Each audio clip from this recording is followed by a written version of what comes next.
To talk about the Fitzgerald Collection, which the library acquired back in 2002 from the estate of William and Ann Fitzgerald. I know a lot of you are familiar with Ann Fitzgerald. She worked at the county clerk's office for many, many years, and she was actually responsible for putting together a comprehensive cemetery book of transcriptions that we have at the library. Also, she went through, and as many of you may know, the marriage books and the bond books for those marriages are two separate records in the basement of the courthouse. What she did was she compared the records and she combined them into one record for 1799 to 1850. And we use those often, every day in fact, both the cemetery records and the marriage records, for people who are calling in, walking in, emailing, writing, looking for their Boone County genealogy. How many of you knew Mrs. Fitzgerald? There you go. How many of you knew Mr. Fitzgerald before he died in '69? He was the mayor of Florence at one time. Yes?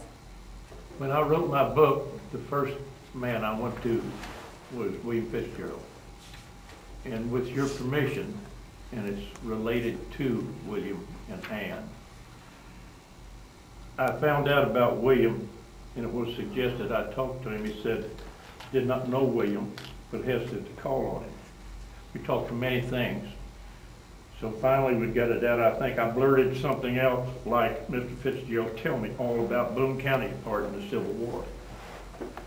He had written a book prior to that. And William was kind enough not to show me the door, but patiently and with almost paternal countenance explained to me that he had worked most diligently quite lately on the war in Boone County, that he barely scratched the surface, which indicated to me that as a rank amateur, what business would I have trying to do that? But he did encourage me, both of them. And between the two of them, we visited quite a bit, as you can well imagine, but continue. That was William's personality, soft, kindly, scholarly. That was the man. And we have heard that often about him. He died in 1969. Anne, who continued her work after he passed away, was born in 1903, and she just passed away this past year in December of 2005. Sometimes I get my centuries mixed up. I work, in so many centuries, it's just hard. They were married in 1940, and they moved to Florence. He had the teaching position. He was a graphic artist. He did printing. When he passed away, there were two large printing presses in their basement. A lot of what the early publications for Boone County were published right in their house or at Holmes High School because he taught at Holmes. So what would happen is when we went into the house to clean it out, we would find stacks and stacks of tombstone inscription books from all these various cemeteries. And they were very helpful to a lot of local historians in publishing and printing their works for them. When we went into the house, and Lori did a program a couple years ago on the condition of the house, basically what we found, and I would like to encourage everyone who has collections at home, use a dehumidifier. Mold is a terrible, terrible thing. And if you want to preserve your information for other generations, for the library to use, things like that, it's good to keep everything nice, safe, dry, and clean. One of the biggest collections we have over 900 photographs, a lot of them with their original negatives. These are some of the photographs up here, and you're going to be more than welcome to come and see them. At some point, the photographs, each original photograph will be on the Boone County Library website, and they're going to be cataloged within the digital archive. We are saving them. We have the originals, but we're also scanning in each original and saving it as an archive quality image. Okay? And then what we'll do from there and then that's going to be put on a server somewhere, okay? To save, because if you keep making copies of copies of copies of things, they tend to deteriorate. And it's the same thing with the originals. A lot of these originals were pasted onto index cards. And boy, is that a strong paste they used. As that paste deteriorates, we're able to get the backing off of the photographs. And the photographs are put in one envelope, and the negatives are put into another envelope.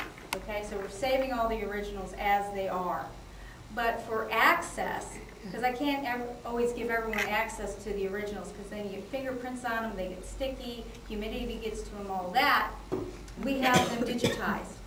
And what I've done for like Bob Schrage, Michael Rouse, and other people in the community, I use these photographs, and they're more than welcome to see what's in the database and then choose the photographs they want to see. And then we allow them to use them in their publications. And which is very, very helpful, because we want to be able to have people get out and see as much of these photographs as possible. A lot of the photographs, they took photographs of everything.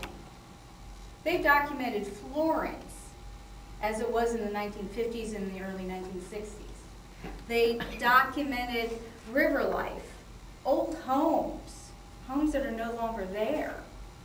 If they found copies of postcards, they kept them, of Point Pleasant Christian Church, which is now I-275 by the airport. Okay? So they documented all these things. It's just fantastic. We have part of their cemetery project. We have cemetery tombstones. I have people who are no longer with us. Of course, there's plenty of photographs of Bruce Ferguson. But that's besides the point. Here are some of the ones of Florence, downtown, the corner of Turfway and Main Street. You're not going to recognize it, I'm telling you. But it points to the racetrack. So there you go. Big Bone Lake. William Fitzgerald was huge into Big Bone. Okay? It wouldn't have happened without him, let me say. No, and we're going to get into all the things that he has. But he documented in photographs, and again, there's Bruce's back of his head and his hat and just about everything. But the excavation, what the area looked like, the beginning of the park. We have photographs of the park being constructed. And we also have, which is very important, and you don't think of it as something that wouldn't be here in 2006, the churches. In the 1950s, they went through and documented all the churches, or many of the churches. Gunpowder Church, no longer there. It got moved, okay? And luckily that church was saved. Point Pleasant Christian Church. Now, we've all heard of South Fork Christian Church, right? Yeah. And not only has the church been moved, also the cemetery was moved in that case. But it was a beautiful church. And all we have left of it, because Matt wasn't able to get there before it was destroyed. So the only historical photographs we have of the church are from the Fitzgeralds. Hughes Chapel. Okay? East Bend Methodist Church, which has been saved by the Rabbit Hash Historical Society, but you can see how it looked back then also. And then the old Union Presbyterian Church. Okay. And it goes on and on. A lot of the churches that have existed for a couple centuries now, they have rebuilt, they've changed, they've added on. The churches in Florence no longer look the way that they did in the 1950s, so we have documentation of that.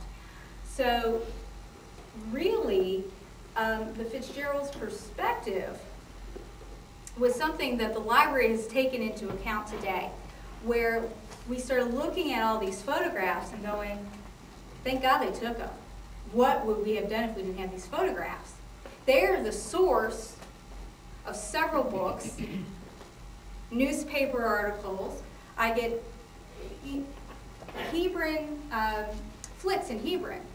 Their advertising agency called me up a couple years ago when the building was being finished, the new building, the new Flicks, and they wanted a mural of photos of different things. Some of the photos that we had available to us, and we didn't have many, were from the Fitzgerald Collection. And now they're posted up over the cards, the greeting cards in Flicks.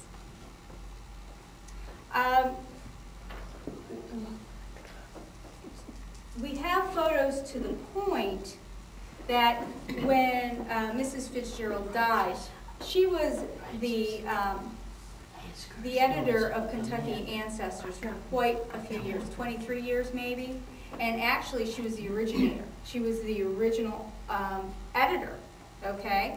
And it's the quarterly for the Kentucky Historical Society, which William was the president of at the time. And when she passed away, they came to us to look for photographs for their article. And I'm going to pass this around because it's a sweet article. To the point where I didn't feel like I needed to get into their whole life experiences because the article does such a good job of this. We have it available at the library. You're welcome to make copies if you like. But this photograph is of her. There's very few photographs of her standing in the picture. Okay, we have like the DAR ceremony for Israel Gilpin. We have the military caravans coming through Florence. We don't really have any fair photos. They didn't really do the fair. But we have, if a store opened, what was that store in Florence that's now where the post office is? It started with A. Albert's. Right. They have photographs from that entire opening day. Bob and Julie Green are in the photographs. All sorts of people are in the photographs. So they documented everyday life in Boone County and things that they thought were going to be important. They also did a lot of genealogy, okay? A tremendous amount of genealogy. The point of Kentucky Ancestors was to publish primary source information, Bible records, landholding records for a county, things like that. But folks would write to her and William asking them to help them with their genealogy. A lot of it was Boone County genealogy, but not all of it. They helped for families all across Kentucky. And they received letters as far west as California asking for help for families in Boone County, research. What we're doing with those records, and I mean boxes of files, okay? We are preparing them for the Historical Society. What the library is doing is we're going through the records, looking for the genealogy, family group sheets, anything that has information specifically on the genealogy for families in Boone County. We're making a copy of that, okay, information, putting it into, cataloging it into our own family files. We're putting the originals back in the folders and putting them in a box for the Historical Society. That's what we're doing with those right now. And as far as I'm concerned, that's going to be what we're going to continue to do with the original documents for the Fitzgerald Collection regarding general Boone County genealogy. Now, the records that were specifically related to Kentucky Ancestors or Kentucky general genealogy that had nothing to do with Boone County was out of the scope of the county, went to Frankfort. Okay? Because those will serve the people who are looking for research in other parts of the state.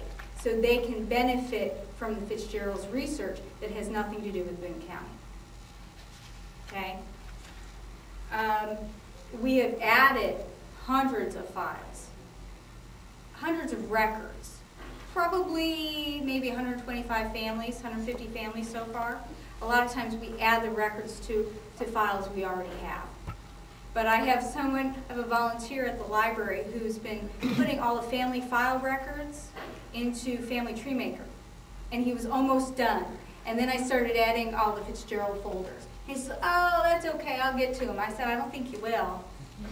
I said, there's a lot of records. He's been working on this since July 2005, 3 days a week, 2 days a week, coming in and inserting. We have 18,000 names in Family Tree Maker for families related to Boone County.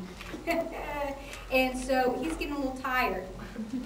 But he says, why are you still adding files? I said, we still have 5 more boxes, Gene. I don't think you're going to get this done anytime soon.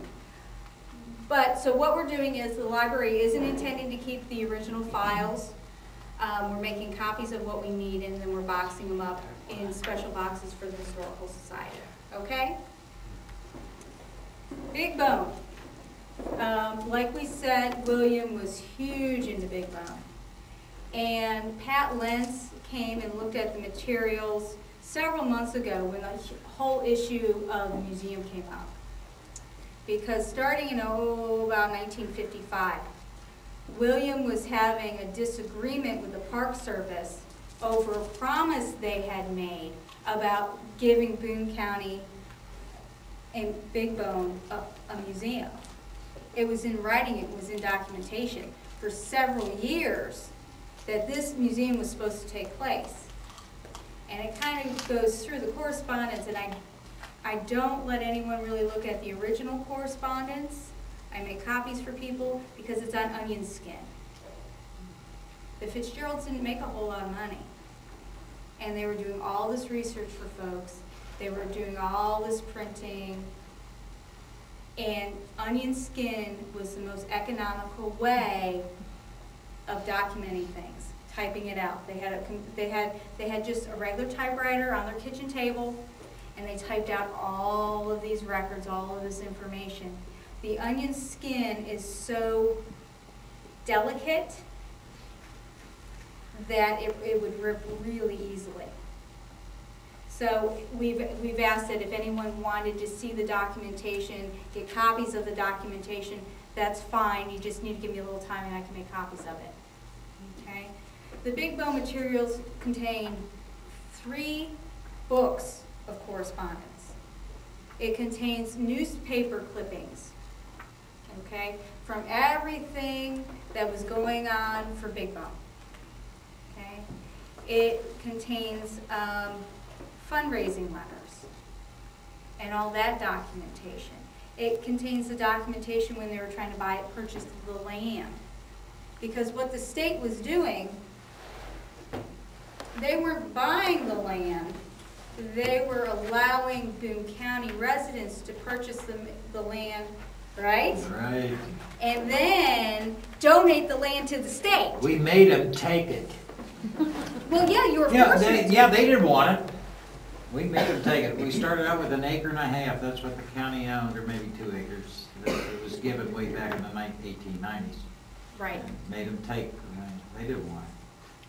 Well, and then there were then we get into the University of Nebraska excavations and the problems that they were getting into, because part of the land that had to be excavated, the state had to give permission. They had to finish buying the property or accepting the property or whatever they had to do. There were equipment trucks, university crews waiting to excavate, and they made you wait 3 weeks or a month. That's right. All this is in Mr. Fitzgerald's documentation, which is excellent. You know, bureaucracy at its most notorious. Dr. Bertram Schultz was in charge of the bid for the University of Nebraska. And we have photographs. We have well documented, probably about 150 photographs just on the excavations in Big Bone. So, in fact, one of the photographs we have, where is it? Ellis Crawford, Clyde Jones, and Bruce Ferguson, with the calf sitting behind you in Big Bone. Summer of 1955, before everything got started. So the Big Bone materials are priceless in documenting what happened with the Big Bone State Park. And it really is a reflection of what's going on today and some of the issues they're having today. And, you know, people think that the issues with the museum have just come up. They've been there since day one, really, right? Another thing that William was involved in was he wrote a book on the Reverend John Tanner. Now, I have 2 boxes of research material in his notes for this book. Look how thick this book is. Okay? 2 boxes of research material. Now, why is this important? Not as much for the Reverend, but his son, who was also called John Tanner, who was captured by Indians. Was it Shawnee? But he was taken up through Michigan and ended up being with Ojibwe up in Canada. And he was nabbed right outside of Petersburg, or in Petersburg, around Petersburg. And the reason why William's research is so significant, it goes back into early histories of the Tanner family, of John and his father, the Reverend John, that most researchers can't get access to. Because apparently it was very hard to track the family when it came out of North Carolina, maybe, into Kentucky. And William was able to find a lot of primary resources that no one else has been able to get access to. Can't even find nowadays. You know, whether they've gotten lost in the courthouse, they don't know where to look, they've gotten put in a box somewhere, it happens.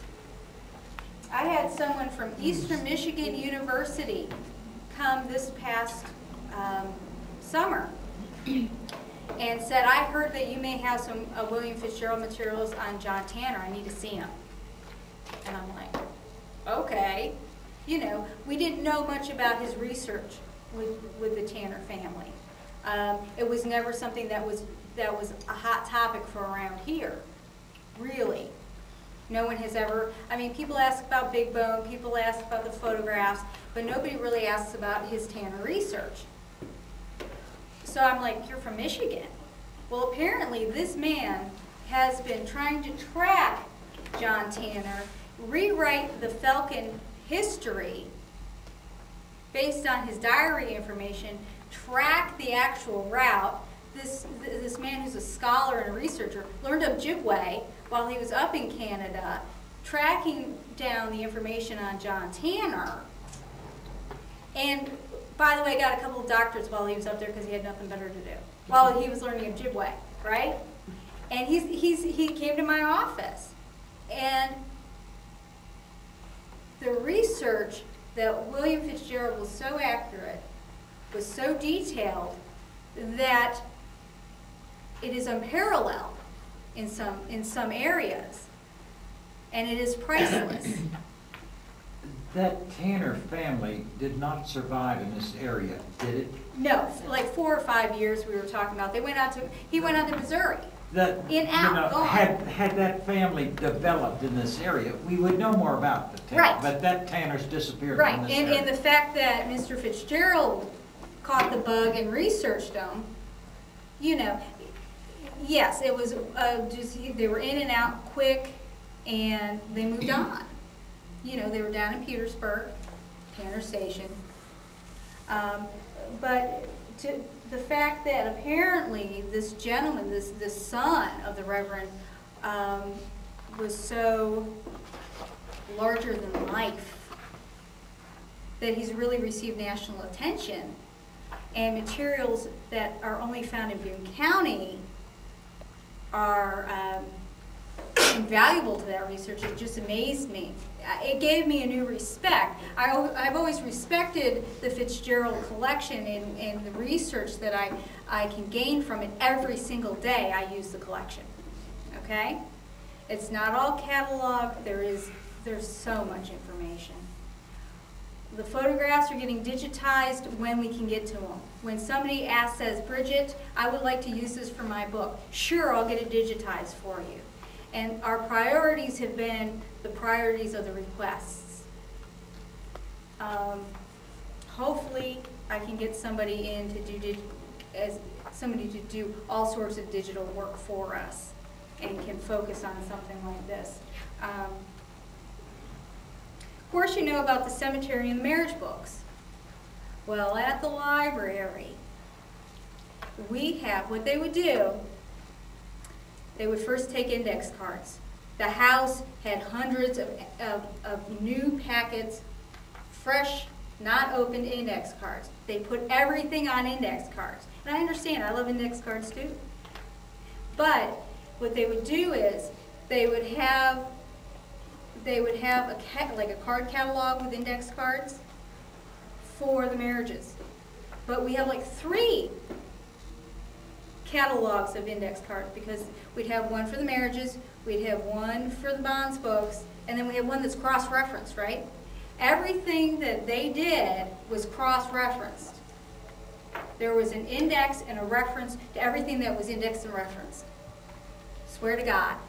So we've got boxes of index cards all over the place. But they would save obituaries. She would, not every year, it seems in the 1950s they got the bug and they were doing a lot, okay? But they would clip obituaries, tape them or paste them onto an index card and pop them into their little index file. Fabulous, you know? So now we can go through and put all those in the computer. But we have all those original records. The same thing with their scrapbooks. They kept scrapbooks of everything. Caroline Williams, everything that she did in every newspaper, because she had the Inquirer series, and then she had a couple of standalone things, they put into a scrapbook.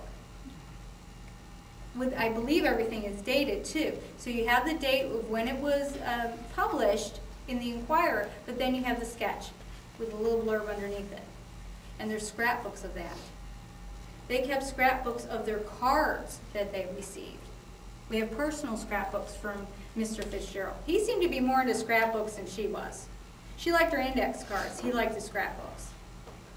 You know, and he would cut out pictures of something he liked and he would put it in the scrapbook. Postcards he liked. Didn't matter. So we have all of that information as well. They lived in Boone County. They died in Boone County. So we have a lot of personal effects from them. They kept everything from their telephone books from the 1950s and 60s, which is fabulous because now we have them, and that's what we use for our directories, for our research. Because there was no one at the time who had that frame of thought to keep that material. For some reason, they went, hey, we should be keeping this stuff. Now, I don't know if they were just collectors and they just kept everything just to keep everything, but it really helps now for us. Because it really enhances our reference collection. And I'm not kidding when I say I use this stuff every day. Now, it's pitiful. Everybody knows Stephen Morrell, right? Okay. This is the only copy of the Boone County, Kentucky Cemetery book that the Boone County Public Library owns. We never got a hold of him to purchase another copy. He would not give us permission to make a copy. I can't even, the binding is falling apart because we use it so much. I'll donate one. You will? I love Thank you. Miss Hudson. It's in very nice condition. I love you.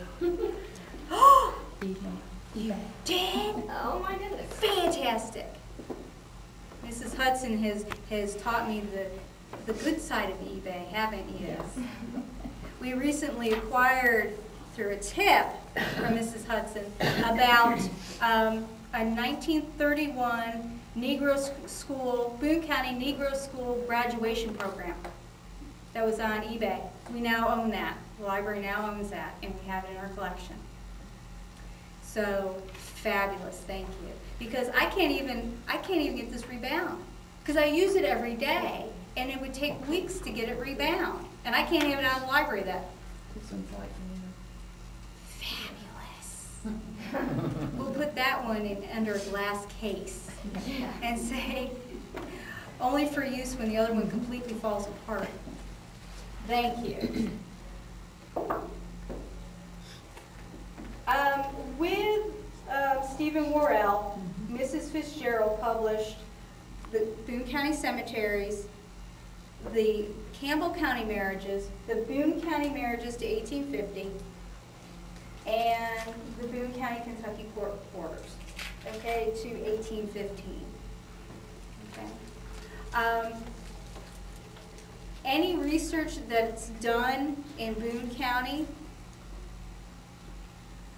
ties into the Fitzgerald some way. Okay? Like Mr. Rouse was saying, he was affected by Mr. Fitzgerald. He inspired you, didn't he? Yes, he did. As an aside too, William, when I found out that they were building 71, going over the top on the Stevenson's Mill, which is at the end of the Stevenson Mill Road and Verona Road coming down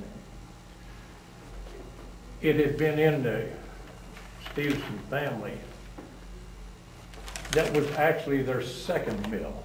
There was another one that he found out was in Kenton County on Stevenson Road, which she passed going to school off of Enoch. Yeah. Anyway, Ann and William, myself, and another student, a young student, I don't know why she was along, from Yellow Springs, Ohio, went down there. Of course, it wasn't anything but remains, rock foundations, but in the 1883 Atlas, there's quite a community there. William may have photographed that because he had a camera with him. At that time, he was somewhat enfeebled and was very slow walker, but we had plenty of time. Mm-hmm. But I knew that that was gone just as soon as they made the fill in that hollow. And I'm sure that somewhere within these vast files, photographs that you have, there may be a rock foundation or something of that nature that quite possibly could be the remains of the old Stevenson Mill.